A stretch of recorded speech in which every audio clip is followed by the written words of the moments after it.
Bonjour YouTube, c'est Magisto, très content de vous retrouver pour une nouvelle vidéo et aujourd'hui on va parler du Japon.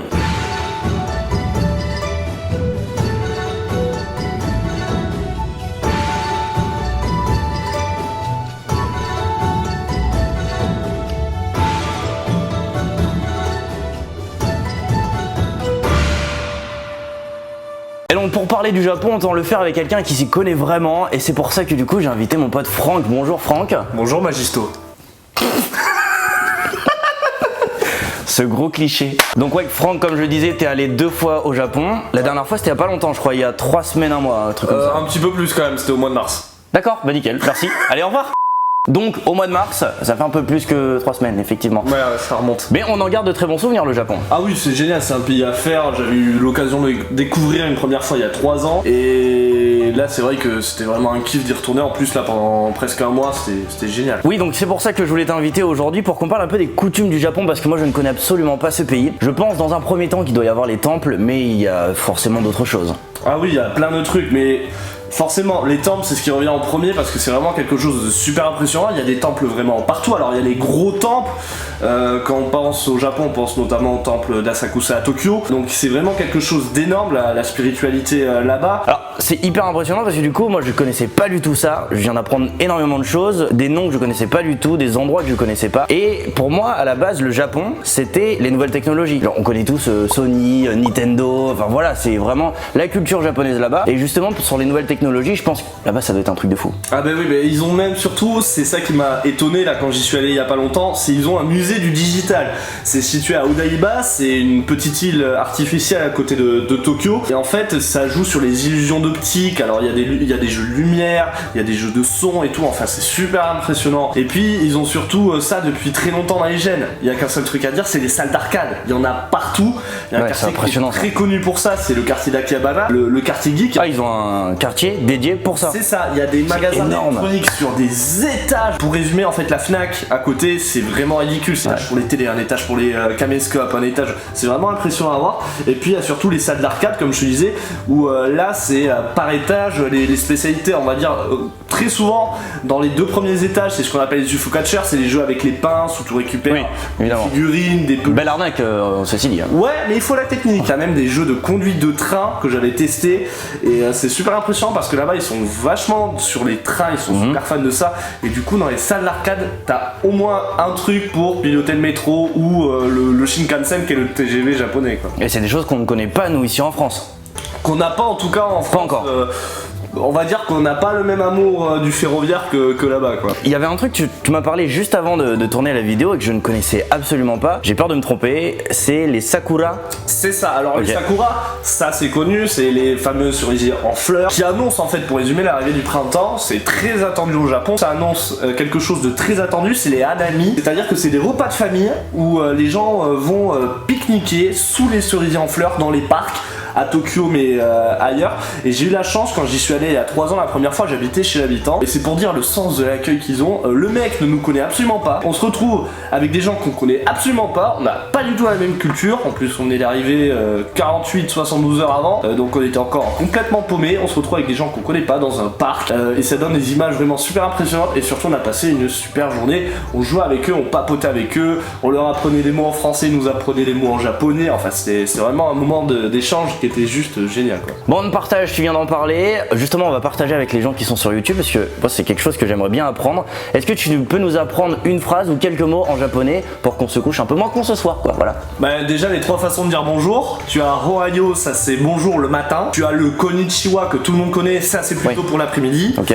Et tu as le Konbawa. Konbawa, ça c'est bonsoir. C'est le bonsoir là-bas. Le Sayonara que tout le monde connaît, c'est au revoir. D'accord.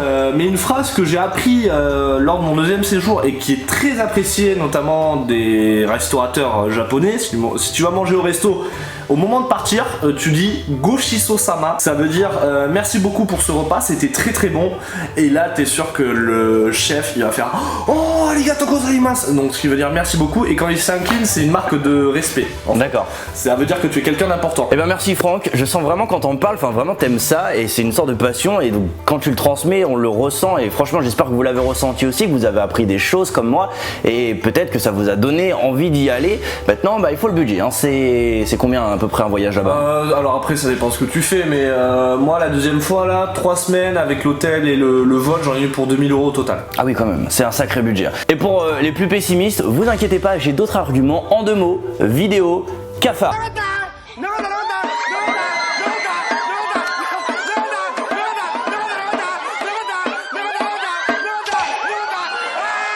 Vous l'avez compris, au Japon on connaît ce pays donc pour ces choses juste incroyables comme on vient de le voir avec Franck, les temples, les nouvelles technologies, les arbres fruitiers, on appelle ça les sakura, hanami, enfin vraiment on a eu un vocabulaire très riche, beaucoup de choses et on connaît peut-être un petit peu moins pour ces jeux télévisés comme on vient de voir l'extrait avec les cafards. On peut un petit peu dire qu'on est sur un délire de Koh-Lanta. Mais j'ai fait mes petites recherches sur internet, c'est vraiment une caverne d'Alibaba, je me suis régalé, on trouve de tout et sur YouTube aussi. Alors oui par contre je m'excuse d'avance si certaines vidéos sont pas de très bonne qualité mais j'ai pas pu faire autrement, j'ai pas trouvé mieux. Vous inquiétez pas, c'est pas votre connexion qui lâche, c'est vraiment les vidéos qualité pourrie. Le premier jeu que je vous ai sélectionné m'a un petit peu fait penser aux vidéos qu'on voit sur YouTube, c'est le challenge Essaye de ne pas rire et au Japon ça s'appelle Gaki no Tsukai et l'une des épreuves mais qui m'a fait le plus rire. Oui, je suis un gamin mais je pense qu'on en rigole encore à tout âge. En gros, lors de cette épreuve, 2 personnes s'affrontent lors d'un bras de fer, 5 autres personnes les regardent mais ne doivent pas rire. Vous allez comprendre pourquoi ce jeu, je l'ai appelé le bras de fer prout.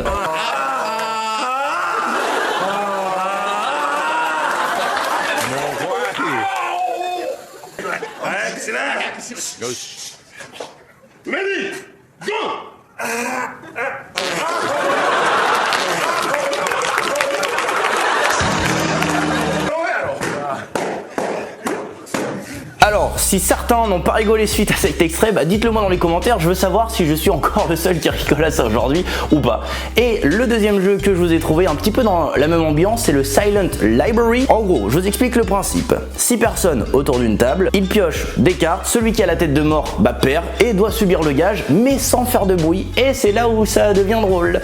Les gages sont très bons, le concept est fou, voici le résultat.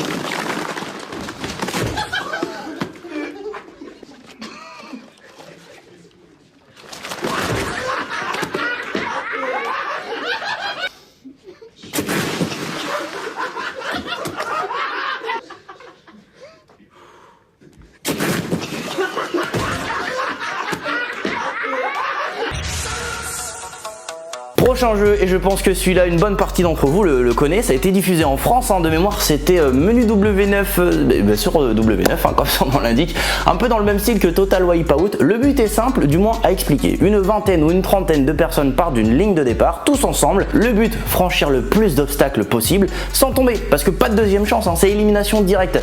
Et forcément, il y en a certains, ils confondent vitesse et précipitation, et c'est là que ça nous laisse de très bons souvenirs.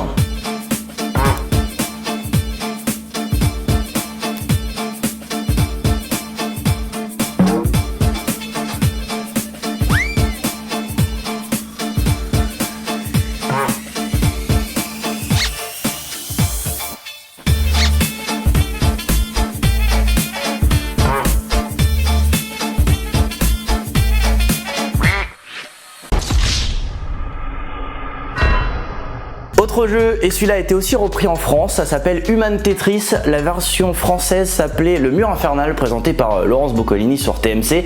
Je vous avoue, entre nous, la version japonaise est bien meilleure. Encore une fois, le principe est très simple. Un mur avance vers les candidats avec une position à reproduire. Vous y arrivez, tant mieux, c'est gagné. Vous y arrivez pas, et c'est perdu.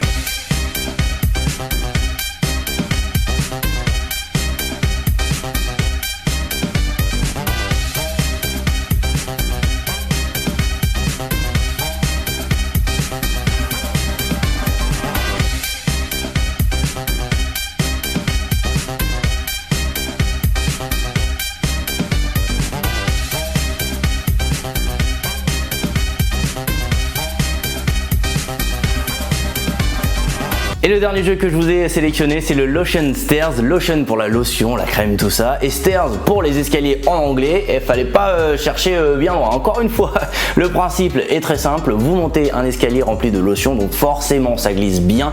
Vous y rajoutez quelques obstacles pour durcir un petit peu la course, le jeu. Et ça donne des séquences juste mémorables. Et moi, je vous laisse découvrir ça.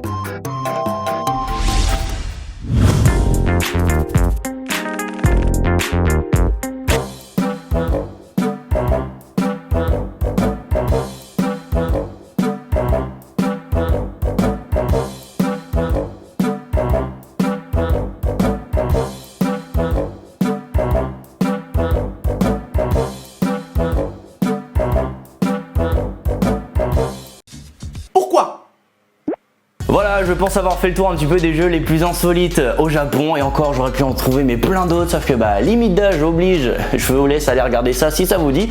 Tous les liens seront dans la description, vous n'avez plus qu'à cliquer. Mes réseaux sociaux aussi, n'hésitez pas à me suivre, à vous abonner sur cette chaîne et à activer la petite cloche. Et oui, c'est important, ne l'oublie pas. Ah oui, et dites-moi si ce genre de vidéo vous plaît, je pourrais peut-être refaire la même chose pour d'autres pays. En tout cas voilà, dites-moi tout ça. Moi je vous dis à bientôt, c'était Magisto, tchuss.